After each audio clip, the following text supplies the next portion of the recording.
Selamat pagi anak-anak. Assalamualaikum warahmatullahi wabarakatuh. Bagaimana kabarnya semua anak ibu? Ibu harap kalian semua dalam keadaan sehat ya. Nah, kembali lagi bersama ibu di mata pelajaran otomatisasi tata kelola keuangan. Nah, hari ini kita berjumpa lagi di pertemuan kelima. Nah, sebelum kita memulai pembelajaran kita hari ini, ada baiknya kita berdoa menurut agama dan kepercayaan kita masing-masing. Berdoa dimulai. Berdoa selesai. Oke ya, nah langsung saja. Jadi di pertemuan kita kelima pada pagi hari ini kita masih membahas tentang bab 2 yaitu tentang pencatatan penggunaan kas kecil.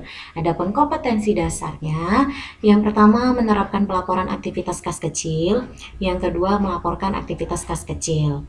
Nah, tujuan pembelajaran kita pada pagi hari ini yang pertama, kamu diharapkan mampu mengidentifikasi transaksi keuangan dan yang kedua, kamu diharapkan mampu mencatat dana transaksi keuangan. Oke ya, langsung saja kita mulai pembelajaran kita pada pagi hari ini. Nah, jadi ini lanjutan ya dari pertemuan keempat. Dan pada pagi hari ini kita langsung masuk ke subbab 5 yaitu tentang identifikasi transaksi keuangan. Jadi bukti transaksi itu adalah tanda, catatan, atau keterangan singkat secara tertulis tentang transaksi atau peristiwa keuangan yang berisi jenis transaksi, nilai uang transaksi, tanggal terjadinya transaksi, serta pihak yang terlibat dalam transaksi. Nah, itulah dia bukti transaksi. Nah, jadi bukti transaksi tadi itu banyak bentuknya. Nah, jadi bentuk bukti transaksi keuangan itu dibedakan menjadi dua. Yang pertama bukti transaksi intern, yaitu bukti pencatatan yang dibuat perusahaan untuk kepentingan perusahaan sendiri dan tidak berhubungan dengan pihak luar perusahaan. Nah, biasanya itu berupa memo. Itulah tadi bukti transaksi keuangan intern. Kemudian bukti transaksi ekstern itu yaitu bukti pencatatan yang terjadi antara perusahaan dan pihak di luar perusahaan. Misalnya itu contohnya nota kontan, nota debit, kwitansi, faktur, bilet, cek. Nah, itulah bukti transaksi ekstern. Selanjutnya itu ada karakteristik keabsahan bukti transaksi. Jadi karakteristik suatu bukti transaksi tadi, yang pertama itu harus formal. Nah, jadi yang dimaksud keabsahan formal itu transaksi tadi dilakukan melalui prosedur formal yang ditunjukkan dalam bukti transaksi dengan adanya tanda tangan pihak-pihak yang terkait dan mempunyai kewenangan untuk melakukan transaksi tersebut. Jadi ya itu ya yang disebutkan karakteristik tadi keabsahan formal. Jadi bukti transaksi tadi itu ada tanda tangan dari pihak terkait. Jadi itu menandakan bahwasanya itu sah gitu. Kemudian kedua ada keabsahan material, yaitu perhitungan-perhitungan nilai uang yang terkait dengan transaksi yang bersangkutan dilakukan dengan benar sehingga menghasilkan jumlah yang sebenarnya. Itu tadi keabsahan material. Oke, selanjutnya adapun tahap pengidentifikasian transaksi ke dalam jurnal ini meliputi yang pertama yaitu mengidentifikasi transaksi dari dokumen sumbernya. Yang kedua menentukan masing-masing akun yang dipengaruhi oleh transaksi tersebut dan diklasifikasikan berdasarkan jenisnya. Yang ketiga, menetapkan apakah akun-akun tersebut mengalami penambahan atau pengurangan yang disebabkan adanya dari transaksi. Lalu yang keempat, menetapkan apakah itu harus mendebet atau mengkredit akun dengan menggunakan hukum debit dan kredit. Dan yang kelima, yaitu memasukkan transaksi ke dalam jurnal. Jadi tahap-tahap penjurnalan tadi yaitu ya, yang pertama itu harus diidentifikasikan dulu transaksinya tadi dari dokumen sumbernya, lalu ditentukan masing-masing akun tadi. Nah, itulah dia. Jadi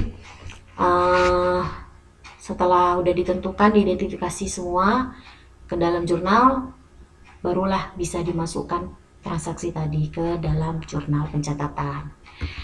Oke, selanjutnya kegunaan bukti transaksi. Jadi banyak nih kegunaan bukti transaksi. Yang pertama itu sebagai media yang berisikan data informasi keuangan, sebagai dasar pencatatan akuntansi, untuk mengetahui pihak mana aja yang bertanggung jawab atas timbulnya transaksi tadi, kemudian untuk mengurangi kemungkinan kesalahan atau kekeliruan dengan cara menyatakan semua kejadian dalam bentuk tulisan, Lalu untuk menghindari terjadinya duplikasi dalam pengumpulan data keuangan, lalu memastikan keabsahan transaksi yang dicatat, itulah termasuk kegunaan bukti transaksi. Lalu ada juga merekam peristiwa ekonomi atau transaksi secara formal, memulai pemrosesan transaksi sesuai dengan siklus akuntansi, dan yang terakhir sebagai dasar pencatatan ke dalam jurnal umum. Itulah tadi kegunaannya bukti transaksi. Oke ya, paham sampai sini? Nah, selanjutnya kita masuk ke pencatatan data transaksi keuangan. Nah, di pertemuan sebelumnya, Ibu sudah jelaskan bahwasanya dalam kas kecil ada dua metode untuk membukukan kas. Yang pertama dikenal sistem dana tetap atau impress fund system, dan yang kedua sistem dana tidak tetap atau fluctuation fund system.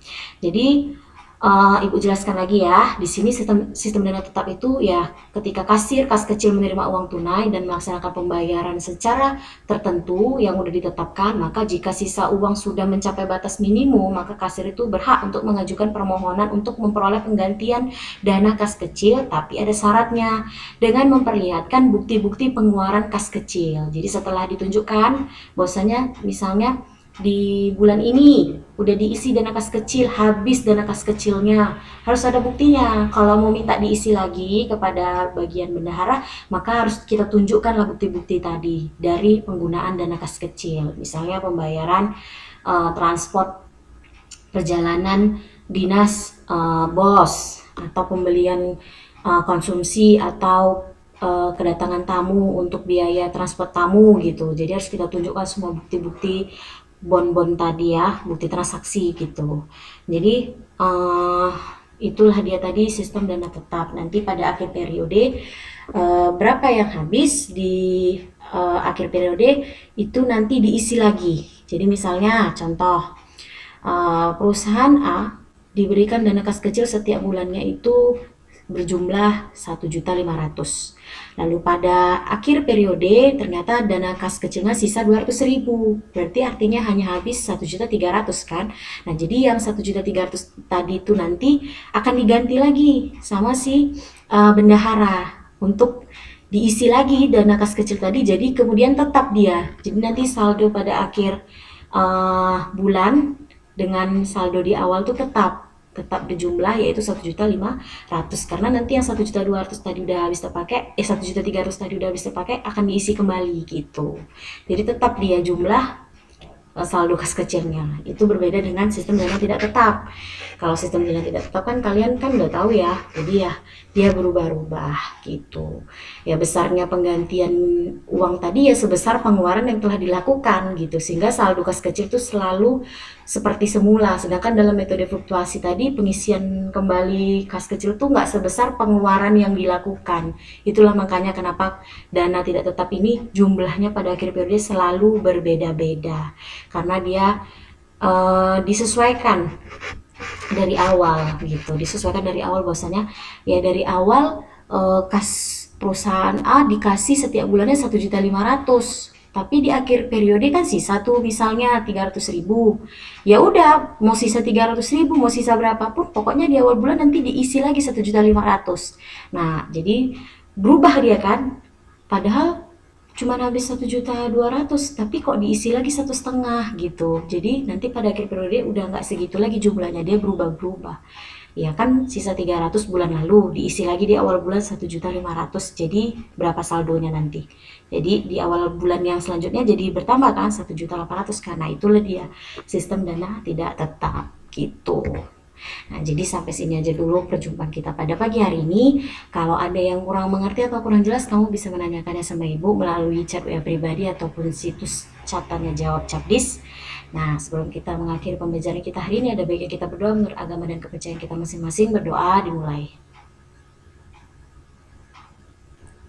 Berdoa selesai. Oke anak-anak, terima kasih Ibu ucapkan karena kalian masih tetap semangat ikuti pembelajaran kita, biarpun melalui tetap jarak jauh. Ibu harap kalian tetap kerjakan tugasnya, tetap semangat belajar, hindari keramaian, dan sampai jumpa. Assalamualaikum warahmatullahi wabarakatuh.